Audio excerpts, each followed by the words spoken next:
Good morning friends, welcome to the point. इस video में आप जैसे देख रहे हैं स्टैंडिंग डिपॉजिट फैसिलिटी, ये एक कॉन्सेप्ट है जो हमारे सेंट्रल बैंक जो कि है आरबीआई से जुड़ा है और आरबीआई इसको यूज़ करता है मार्केट से एक्सेस लिक्विडिटी को अब्जॉर्ब करने के लिए। आइए चलिए देखते हैं इस कॉन्सेप्ट के बारे में। तो ये कॉन्सेप्ट समझाने से पहले मैं आपको एक छोटा सा कॉन्सेप्ट समझाना चाहूँगी जो कि है, अब आपको ये सब तो पता है कि आरबीआई हमारे कंट्री का सेंट्रल बैंक है और यही इस चीज़ को रेगुलेट करता है कि मार्केट में कितना मनी सप्लाई होगा, उसको इंक्रीज़ करना है या डिक्रीज़, ये सब किसके हाथ में होता है? आरबीआई के हाथ में होता है।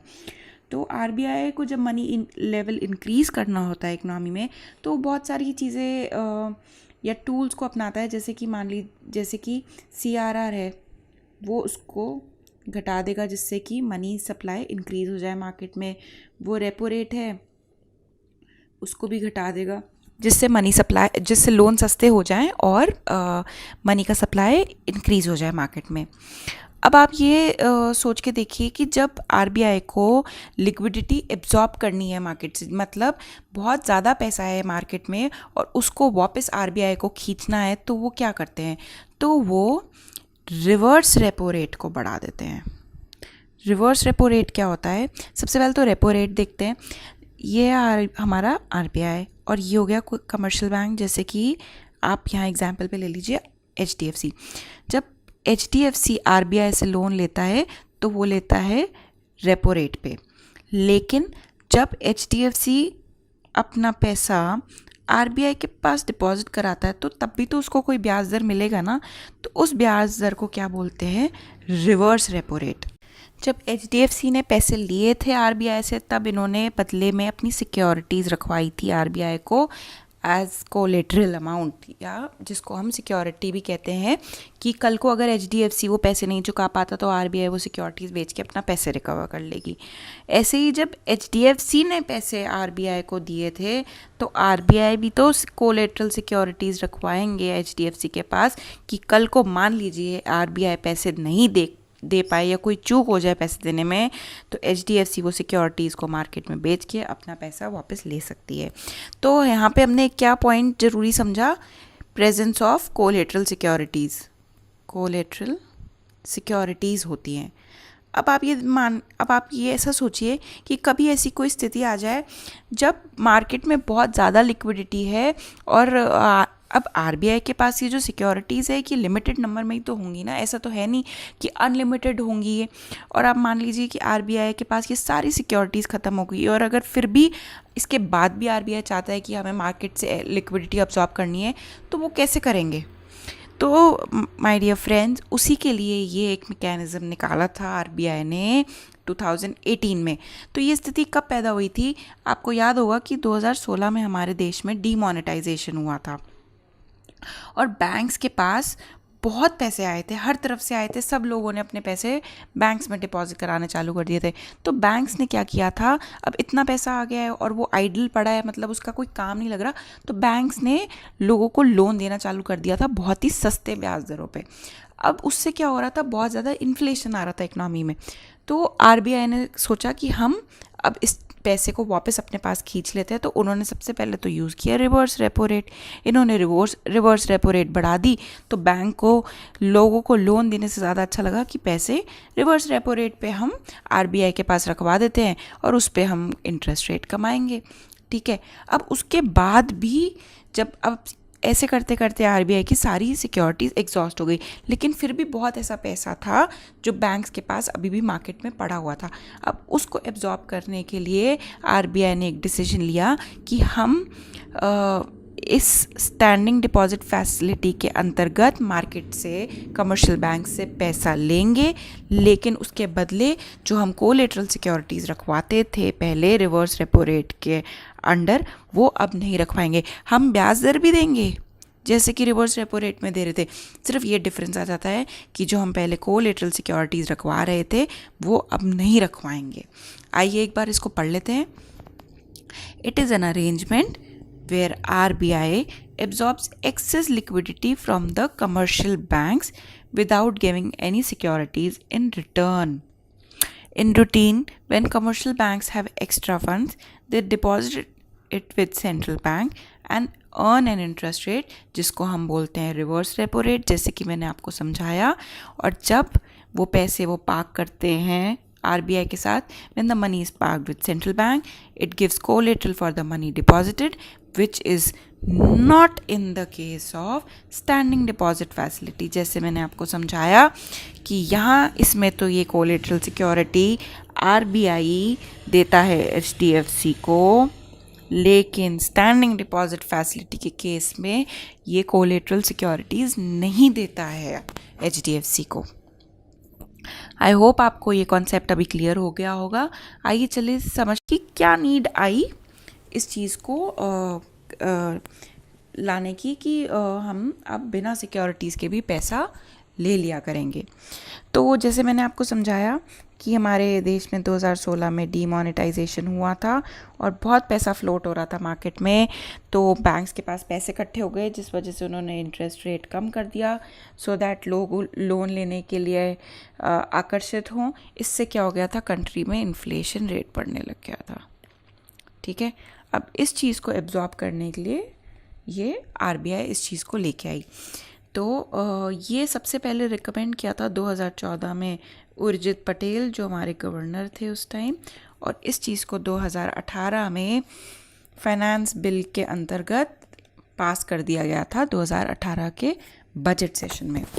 Post demonetization banks were flooded with funds, due to which interest on the loans also slipped. Too much fall of interest rate also hurts the market sentiments. कैसे? क्योंकि इन्फ्लेशन रेट बहुत बढ़ने लग गया था ना, सबके हाथ में बहुत खुला पैसा आ गया था, लोग स्पेंड करने लग गए थे. जहाँ कोई चीज़ अगर 10 रुपये की, तो लोग उसकी, क्योंकि लोगों के हाथ में सस्ते रेट पे लोन आ गए थे, तो वो 10 रुपये की चीज़ के लिए 12 रुपये भी देने को तैयार हो गए थे. तो इससे क्या हो रहा था, इन्फ्लेशन बढ़ रहा था. To prevent such a situation, RBI came up with new mechanism as RBI didn't have much securities. मैंने आपको कहा था ना, अब सिक्योरिटीज़ तो एक लिमिटेड नंबर में होती है, ऐसा तो है नहीं अनलिमिटेड सिक्योरिटीज़ है या नई सिक्योरिटीज़ छाप देंगे RBI, ऐसे नहीं हो सकता है. So as RBI didn't have much securities to give as collateral in reverse repo system, so this was introduced in 2018 budget to absorb the excess liquidity from the market. By this, RBI ensured that the interest rates do not fall below the repo rate. उस time क्या banks क्या करने लग गए थे, जो repo rate देती है ना हमारे, जो RBI रेपो रेट रिलीज़ करती है, उससे भी RBI नहीं, हमारी जो मॉनेटरी पॉलिसी कमेटी है, वो जो हमारे रेपो रेट बताती है, उससे भी नीचे जाके उससे भी नीचे दर पे ये लोग लोन देने लग गए थे. अब नेक्स्ट स्लाइड पे चलते हैं और एक बार डिफरेंस समझ लेते हैं रिवर्स रेपो और STF में. तो जैसे कि मैंने फ्रेंड आपको बताया था, रिवर्स रेपो में तो सबसे पहला पॉइंट क्या था, कोलेटरल. सबसे पहला और सबसे इम्पॉर्टेंट पॉइंट ही ये है कि वहाँ पे RBI HDFC बैंक को पैसा डिपॉजिट कराने पे सिक्योरिटीज़ देती थी, जिसको कोलेटरल सिक्योरिटीज़ बोला जाता है या कोलेटरल सिस्टम बोला जाता है. Collaterals are provided by the RBI when the money comes under the reverse repo system, whereas there is no need of providing collaterals in the case of standing deposit facility. और एक और major difference ये है कि जो interest rate हमको reverse repo rate पे जो RBI ऑफ़र कर रही थी कमर्शियल बैंक्स को, जो ब्याज दर SDF में दिया जाता है, वो इस वाले रेट से कम होता है. ठीक है ना. अब आप देखिए, जो सबसे ज़्यादा होता है हमारा रेपो रेट, ठीक है, उससे कम होता है हमारा रिवर्स रेपो रेट. ठीक है, उससे भी कम होता है SDF. ठीक है, ये दर तो वो हो गया जिस पे RBI दे रही थी HDFC को. इससे कम रेट होता है रिवर्स रेपो रेट, जिस पे अगर कमर्शियल बैंक डिपॉजिट कराए किसी मतलब RBI के पास, तो वो हो गया रिवर्स रेपो रेट. और रिवर्स रेपो रेट हमेशा रेपो रेट से कम होता है. और जो अब ये SDF पे जो इंटरेस्ट रेट मिल रहा है, वो रिवर्स रेपो रेट से भी कम होगा. So in reverse repo mechanism, the interest earn by the banks is less than that of the repo rate, जैसे मैंने आपको ये समझाया इस डायग्राम से यहाँ पे, that is it gets interest at reverse repo rate, whereas in the case of SDF the rates are even less than the reverse repo rate. तो ये यहाँ पे जो ब्याज दर मिलता है ना वो सबसे कम होता है, इन दोनों से कंपेयर करो तो सबसे कम जो ब्याज दर होगा वो SDF के केस में होगा. So my dear friends, I hope आपको ये पिक्चर काफ़ी हद तक क्लियर हो गई होगी कि क्या मेन डिफरेंस है इनके बीच में. तो बहुत सिंपल सी स्टोरी है कि आरबीआई को जब मनी मार्केट से निकालना है तो वो रिवर्स रेपो रेट पे जो रिवर्स रेपो रेट क्या एक ब्याज दर ही तो है, उसको इंक्रीज़ कर देगी. तो बैंक्स क्या अब लोन देने में ज़्यादा इंटरेस्ट नहीं रखेंगे कि हम क्यों लोन दें मार्केट में, हमारे को ज़्यादा ब्याज दर तो वहाँ मिल रही है आरबीआई के पास पैसे डिपॉजिट कराने से, तो वो जाके आरबीआई के पास पैसे डिपॉजिट करा देंगे रिवर्स रेपो स्कीम में, और उनसे बदले में क्या लिया एज अ गारंटी. तो वो उस गारंटी की आरबीआई पेमेंट करेंगे और फेल नहीं होंगे पेमेंट में, तो उसके लिए वो ले आएंगे कोलेटरल सिक्योरिटीज़ अपने पास ले आएंगे. और एसडीएफ में भी वही होगा कि जब आरबीआई को लगेगा कि हमें मार्केट से लिक्विडिटी एब्जॉर्ब करनी है तो उसकी जो ब्याज दर है उसको इस तरीके से मैनिपुलेट करेंगे कि बैंक्स को इंटरेस्ट नहीं होगा इंटरेस्ट लोन देने में, और वो जाके वहाँ पे पैसा डिपॉजिट करा देंगे. लेकिन बस डिफरेंस ये आ जाएगा, जो गारंटी वहाँ पे आरबीआई दे रही थी in the form of collateral securities वो यहाँ पे नहीं देगी.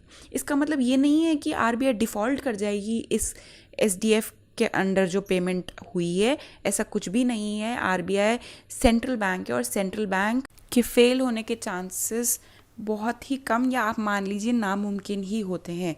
तो ऐसा नहीं है कि उनको इस पे डिफ़ॉल्ट करना था या उनके मन में कुछ और है इसलिए वो एसडीएफ पे सिक्योरिटीज़ नहीं दे रहे हैं.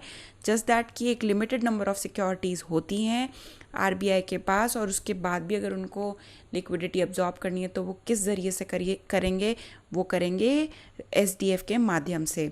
So this is all for the today's video. Thank you so much.